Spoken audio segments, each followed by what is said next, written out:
So, ayun, okay, KGX, kumusta yung lahat? Pakita muna natin yung spot natin. So, spot natin, nandoon pa rin tayo, no? 206,000 ang ating spot dito sa area na to. And then, ang ating ETH, kung mapapansin natin, ito siya, 191. So, ang total investment natin dito sa ETH is 125 to 130. So, nakita nyo naman yon mga Lodi, no? Sa mismong page natin, mga idol. And SLP, umaangat ang value. No? Tapos, meron tayong 71 USDT dito para pang trade natin. Mamaya sa ngayon, nag-trade ako doon sa isang BitGet account ko. No, iba to, no? Tong area na to, nasa 300% na siya. So, makikita naman natin yan sa Facebook natin, mga Lodi, no? Pakita ko sa inyo yung sa Facebook natin. Pinopost naman natin yung mga percentage natin dito. So, ito. So, ayan siya. So, nasa 296 siya kanina. Ngayon, nasa 360. Pero kanina umabot na to ng 400 plus. No? Pinakita natin yan dito sa ating Telegram. So, tingnan natin. So, ito sila. Nagpe-flex-flexan sila dyan ng mga profit nila. Ako ito. 430 na kanina. Tapos ngayon, 357. Okay? So, wala tayong balak mag-close dyan. Titingnan natin kung saan naabot. No, parang yung $10 natin sa BingX, di ba? So, sa BingX, nasa ano na siya eh. Nasa 1,800%. So, nasa ano na siya. Halos magti-10,000 na yung profit natin doon sa ano na yon, sa $10 na yon. Kaya nga sabi ko nga sa inyo eh, kahit $10 lang, puhunan mo eh. Pwede kang pumaldo, no? Ito nga eh. Ito, mapakita ko sa inyo kung hanggang saan to. Puhunan natin dito is, wag muna natin sabihin. Baka makot tayo eh. So ngayon, balik tayo sa BTC. Okay.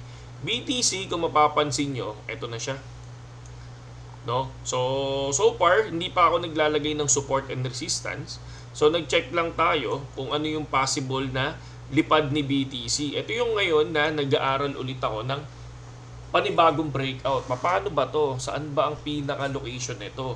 Ako, lilipad siya if ever makuha niya si 84. Yan. If ever naman na hindi niya makuha si 84, possible, no? Pwede yan. Kunyari, na break. Okay lang, pwedeng lumipad. Pero once na hindi siya na break, no? Pwedeng bumaba din yan. Magkaroon ng retest tulad na nangyari sa 82. Ayan, dito sa Samba. Saan yung nag-retest kanina, mga Lodi? 82, tama? 81. Nag-retest ng 81. Itong area na to. Yan. Dito sa 80. Yan. Sa 81 na to, biglang bumagsak yan. Umabot ng 78.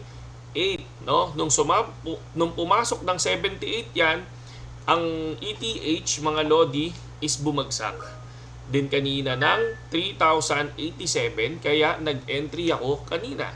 So, currently, nagtitrade pa siya. So, ngayon, dito, 3,179 to. Ang ETH ngayon, pakita natin kung ilan ang price. Nasa 3,199. So, tama dito, nasa 372% na tayo sa ETH. Ganun tayo anong tawag dito? Ganun tayo kakalma kapag nagtitrade. No? Bakit kailangan mo maging kalmado? No? Kasi karaniwan sa iba, mga idol, ang nangyayari sa kanila, no? Dahil hindi sila kalmado, no, pagdating sa trading, nakikita nilang umaangat, ang gagawin nila, sige, sabay tayo. No, pero yun yung inaabangan ko. Yung minsan yung pinakamataas na inaangat niya, doon ako mag-short. At kapag biglang nagkaroon ng correction, kung nasaan yung correction na yun, no, doon ako maglulong. Tulad ng ginawa natin dito. Okay? So, yun lang yung mga isa sa technique na ginagawa natin. Okay, usapang altcoins. Usapang altcoins, no, para malaman mo kung lilipad yung altcoins, bantayan mo yung market cap ng BTC, no? Bakit pagka binantayan mo? Ngayon, kapag bumababa ang market cap ni BTC, no, nandiyan na yung time na namimili na yung mga whales, no? Hindi naman lahat lilipad ng altcoins eh. Namimili na sila kung saan. Yung nakaraan ang lumipad, Hamster Combat, di ba?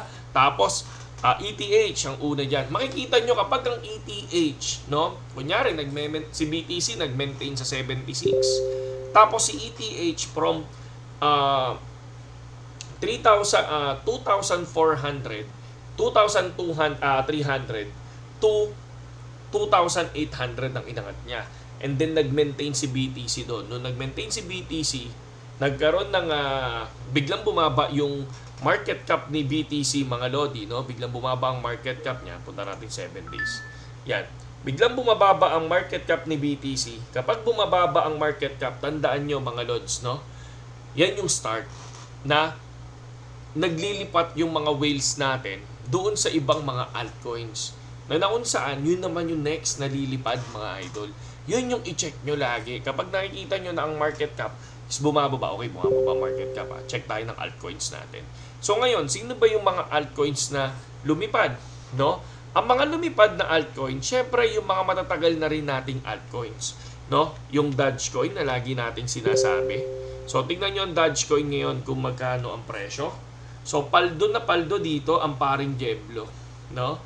Kita ko yon yung kay paring Jeblo. Fucha. Paldong-paldo ang paring Jeblo natin, mga lods. Ilan na siya? 17 pesos na ang tinaas ni Dogecoin. Nung nakita ko yung kay Jeblo is nasa 9 pesos. Ngayon, 17. So, halos magdodoble na, no? Yung price niya, mas madali, no?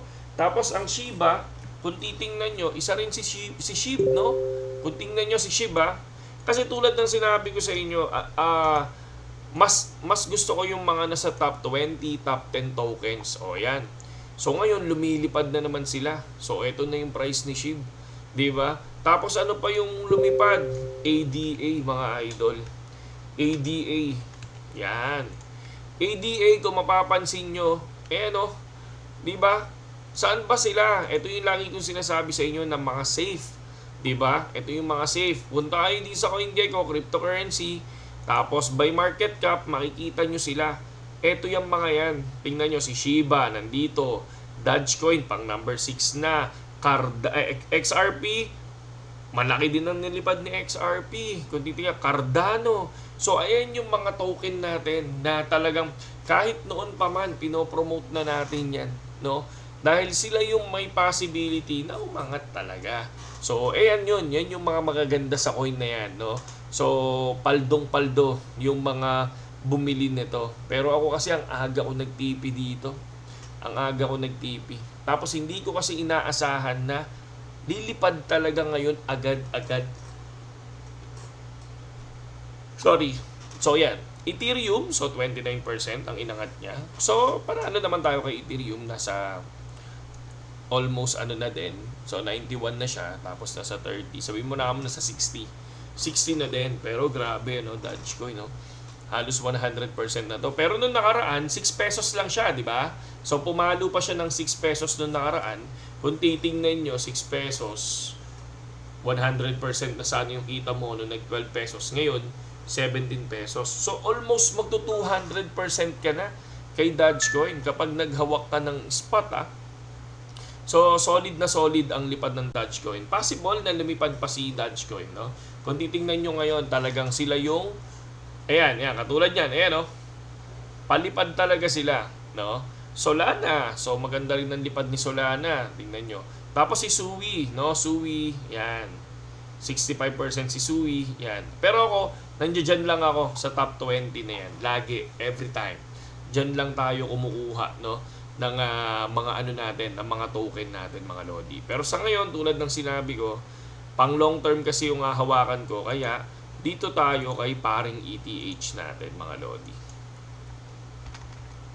Diba? So, yan. Si ETH tayo. So far, si ETH naman, maganda naman yung lipad ni ETH. Ang gusto kong kunin niya muna, ito, si 4,000. Ito may 4,000 to. Lumipad ng 4,000 yung nakaraan. Ito, yan. Yan ang una niyang kukunin. Yan yung kailangan niyang kunin para at least kahit papano, magawa niya yung nangyari kay BTC.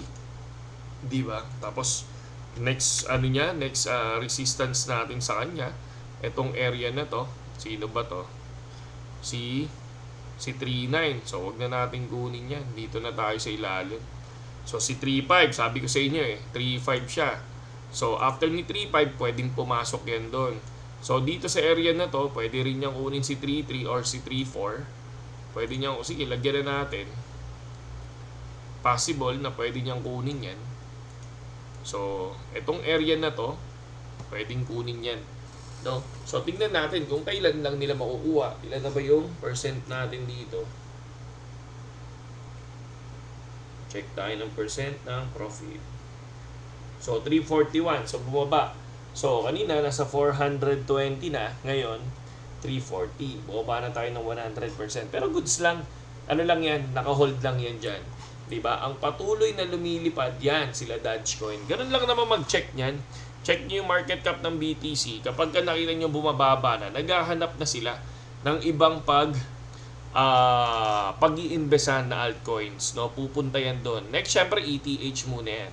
After ETH, ay na mag-altcoins na. Katulad nito, kung titingnan nyo, lumilipad si BTC, pero sila ETH ngayon is nandiyan pa rin sa area na yan. No? So, tingnan natin pag kumalma na si paring Bitcoin natin. Pag kumalma na si paring Bitcoin, eto na yan. Lilipad na tayo dyan. Next na tayo dyan. Ayan, no? 81, 82. 81, 200 mga lodi. Break na naman, di ba? So, yun lang naman sa ngayon KGX ang ating analysis lang, no?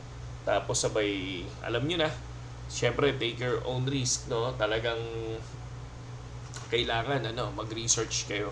Kami naman, tulong lang yan, eh. Hindi naman kami yung tipong talagang professional, no? Tulong lang, no? Tulong lang sa mga research natin para mabawasan yung research nyo. Pero mas maganda, meron kayong sarili. Okay? Saludo sa lahat.